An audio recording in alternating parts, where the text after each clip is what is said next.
So, first, I did a video a couple years ago, but I'm going to go ahead and just do it again because I just had someone comment on that asking if I had a video showing the actual processing, which I did not show that in that video. So, if you want to see just the processing, go ahead and skip forward a little bit because I'm going to go ahead and talk about the actual persimmons and how to pick them and whatnot for those that are just finding my channel and may have only seen this video. So, persimmons. If you are wanting a wild persimmon, they grow on trees, and this is what they look like. They start off green, and then they will start turning yellow and into really dark. Get a real dark one. This one is like ready. So real dark in color. Now, one of the main differences in commercial persimmons and wild persimmons is you do not pick these until they're essentially falling off the tree for you. They will not ripen, really, if you pick them prematurely.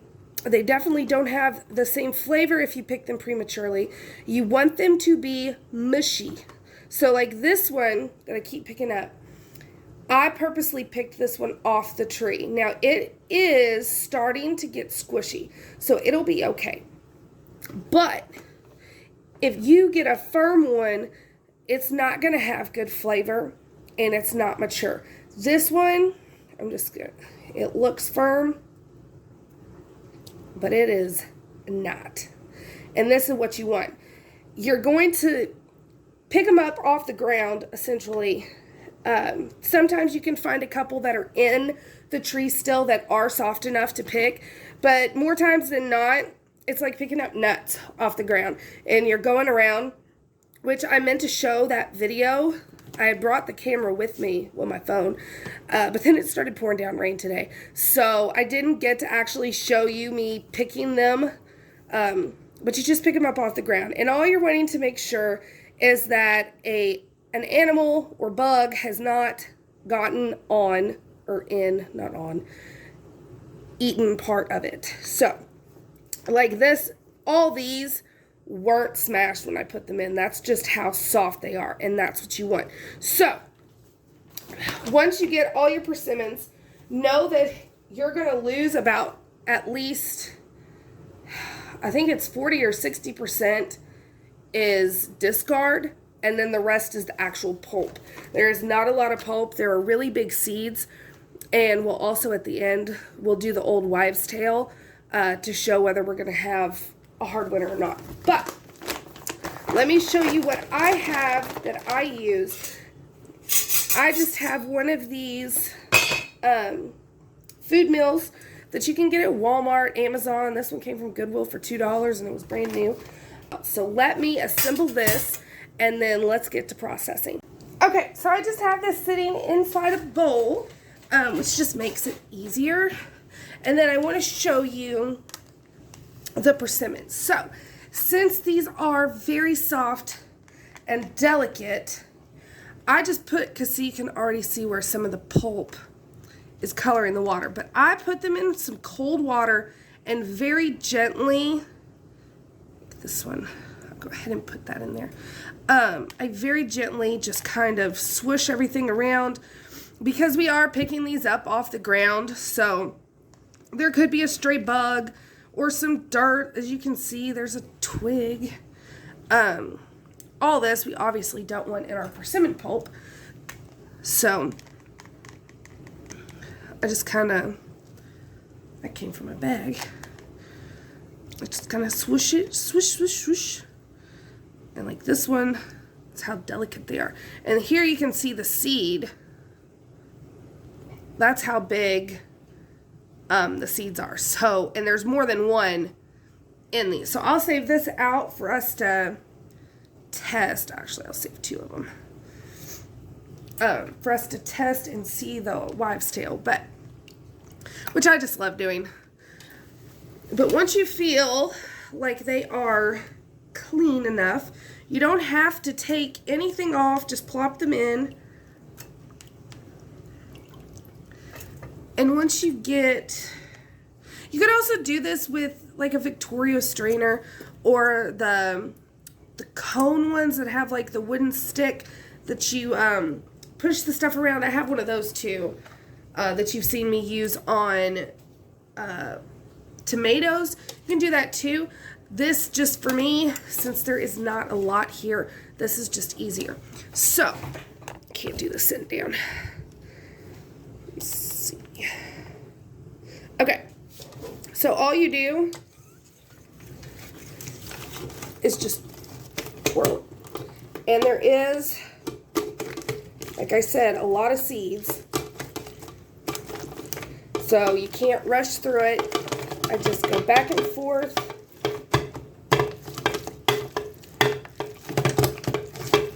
Oh, we had one fly away. And then when you have some cut down a little bit, you can add a couple more. You don't want to overload it because they will pop out.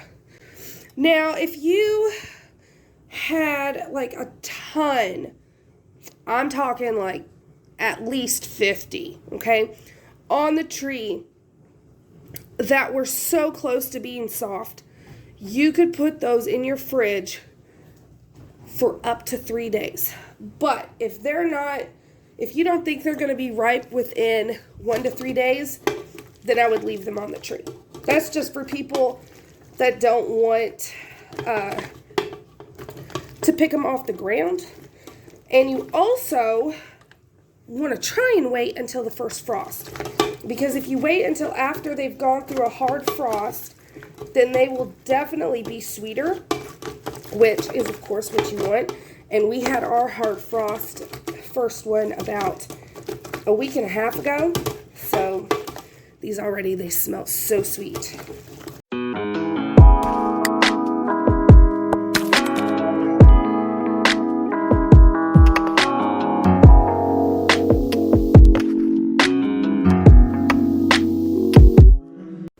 Okay, so once you get all of your pulp ran through once, which is what I had done and what you had seen, I went ahead and put in the fine mesh strainer that comes with this particular model, and I'm running it through an additional time. It just makes sure that you don't have any debris or anything like the little stem flower thing, one of these didn't fall through like a piece of it. It just helps get that stuff out. It's not like you could start off with the small mesh strainer, but I find it easier to push it through once and get the majority of the pulp separated and then go through again with the small one because, like you saw, these are very big seeds. So all I'm doing now that I have my pulp ran through pretty much all the way is I'm going to run this discard through one more time just to make sure I've gotten all the stuff, because it is a prized thing around here, persimmon pulp, and we will freeze it and then use it throughout the holiday season.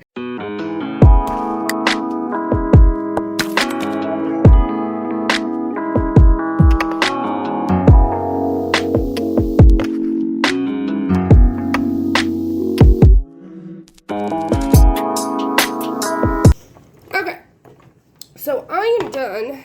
I'm going to leave this here as my husband gets home in a couple hours, and I'm going to have him do it a couple times. But I feel like I've gotten the majority of it. So you want to go ahead and get all your good stuff off the bottom.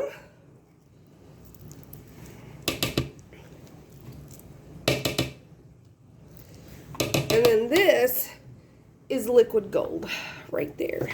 Well, actually, it's more like orange, but this is what you want it to look like.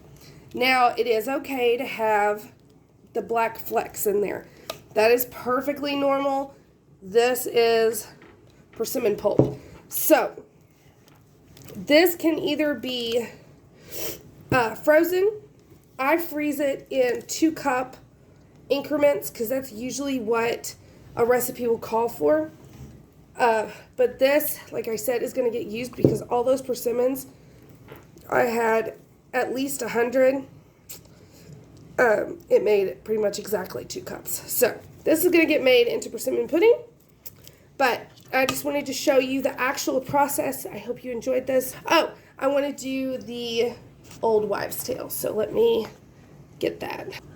Okay, I got more than one because they are tough little boogers. But you want to make sure it doesn't have the pulp on it because that'll make it extra thick, slick. But okay, so you have your cleaned persimmon seed and you're wanting to cut it lengthwise to look inside. So let's just try to do this without cutting ourselves.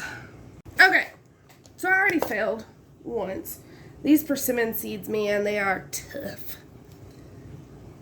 So, but every time I've done this, it's been true. So, I want to show you.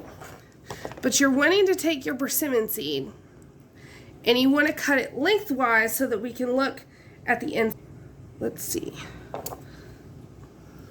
They're so hard to cut this way. But yet, it's how you got to cut them. To see. Aha! It's a spoon! Okay. So, got it open. And there is our spoon. So the way the wives' tales work, if you take a mature persimmon seed and cut it lengthwise like we did, it'll predict your winter. So a spoon is lots of snow, a fork is a mild winter, and then a knife is frigid temperatures, like you could cut it with a knife. So that is for my area, the Midwest. Lots of snow. So I hope you enjoyed this video, and I hope it answered your questions if you had any on processing. If I didn't cover something that you want covered, let me know in the comments and I will try to answer your questions or make an additional video. Thanks for watching, guys.